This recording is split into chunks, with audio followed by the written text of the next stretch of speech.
Excellences, Monsieur le Président du Faso, Président du Conseil des ministres et chef d'État. Excellences, Monsieur le Président de l'Assemblée nationale. Excellences, Monsieur le Président du Conseil constitutionnel. Excellences, Mesdames et Messieurs les Présidents des institutions. Excellences, Monsieur le Ministre de l'Intégration africaine et des Burkinabés au extérieur.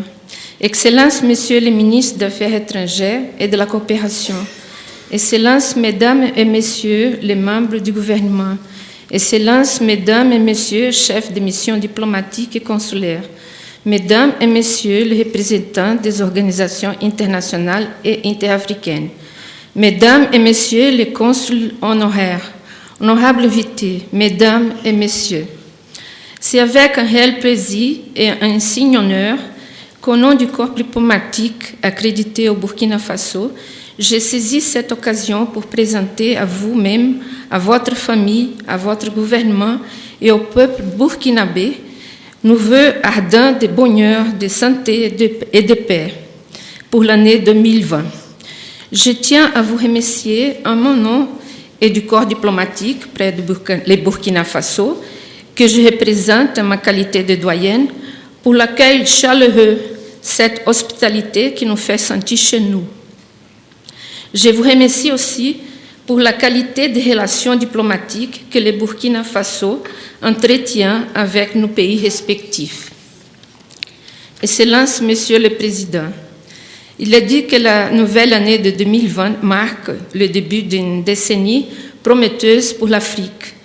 En tout cas, pendant au moins la première moitié de la décennie, les prévisions vont dans le sens de la croissance économique en Afrique et qui continuera à surpasser celle d'autres régions. Il faut dire que le continent abrite toujours 7 de 10 économies à la croissance la plus rapide du monde. Les prospects de ces continents augurent un avenir plein de progrès. Pour le Burkina Faso, malgré les grands défis du terrorisme, l'économie montre un taux de croissance supérieur à certains pays. Et le FMI prédit qu'elle se maintiendra autour de 6% dans les prochaines années. Ainsi, malgré un contexte extrêmement difficile, la croissance devra se maintenir durablement grâce aux efforts de votre gouvernement, ainsi qu'à la vitalité du secteur agricole et minier, et bien sûr le plan national de développement économique et social. Mais en dépit de l'optimisme, il faut aussi reconnaître les problèmes auxquels nous sommes confrontés. Dans votre discours à la tribune des Nations Unies, à l'occasion de la 74e session de l'Assemblée générale, le 24 septembre 2019, vous aviez bien signalé, Monsieur le Président, que s'il y a des phénomènes qui atteignent notre monde aujourd'hui, ce sont bien le terrorisme et la pauvreté. Et vous avez justement observé que le Burkina Faso, depuis janvier 2016, fait face à des attaques terroristes persistantes et d'une ampleur sans précédent, dont les impacts au plan humain, social et économique sont lourds de conséquences. Il y a quelques jours, on a remémoré le 4e anniversaire de ces événements qui a bouleversé notre vie tranquille dans la capitale du pays des hommes intègres.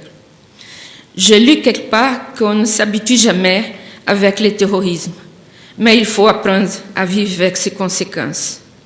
La sécurité est devenue une des grandes préoccupations des représentants étrangers dans le pays et malheureusement l'aide étrangère et tous les efforts au bénéfice du développement sont relégués au second plan parce que la situation sécuritaire affecte les investissements étrangers. Et pourtant, l'économie bouge, la vie continue. Les Burkinabés sont un peuple travailleur. Le corps diplomatique peut vous assurer de son accompagnement et de son soutien indéfectible dans l'atteinte de vos efforts de développement. Votre gouvernement a eu un début difficile, avec un baptême de feu, l'attentat de janvier 2016. Cependant, votre fermeté et votre sérénité ont su conduire le pays au long de ces années turbulentes où les défis sécuritaires se fait toujours présent. Vous aviez su témoigner de votre disponibilité au dialogue avec les dialogues politiques qui s'est tenu ici en juillet dernier. Sur le plan sécuritaire, il faut mentionner le sommet extraordinaire de la CEDEAO qui s'est tenu à Ouagadougou en septembre dernier. À l'issue de cette réunion, la CEDEAO a décidé de se doter d'un plan d'action pour la période 2020-2024, afin d'améliorer la lutte contre le terrorisme. L'importance de cette réunion témoigne de la présence de délégations de haut niveau. Cela démontre aussi l'importance accordée pour les différents pays à la question sécuritaire dans ces pays et dans la région. D'autre part, la présidence burkinabé du G5 Sahel s'achève le mois prochain. Pendant cette période, vous avez été sans faille dans l'effort de consolider et de faire devenir le groupe pleinement opérationnel. Ce lundi, le ministre de la Sécurité, M. Ousseini Compaoré, vous a remis un important document de référentiel politique de sécurité nationale, PSN, élaboré par un groupe d'experts. Un document référentiel qui s'articule autour de tous les domaines liés à la sécurité. Je vous félicite pour ces efforts. Malheureusement, ce même jour, 20 janvier 2020, les terroristes ont perpétré une nouvelle attaque et une trentaine de civils burkinabés ont été tués à Nagraogo et à Lamou, dans la commune de Bassalogo, région du Centre-Nord. Je tiens ici à exprimer au nom de mes collègues et à mon nom propre notre profonde compassion et nos sincères condoléances aux familles éplorées.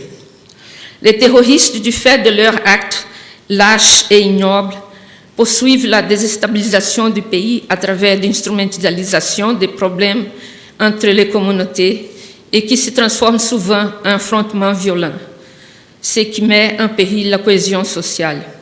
Ils ont en outre provoqué une crise humanitaire avec le déplacement massif des populations des zones ciblées vers d'autres zones plus pacifiques.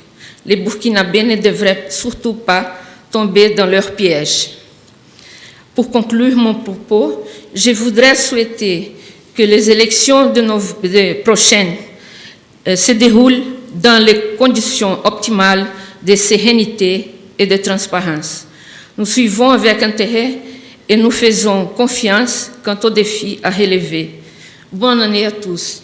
Je vous remercie.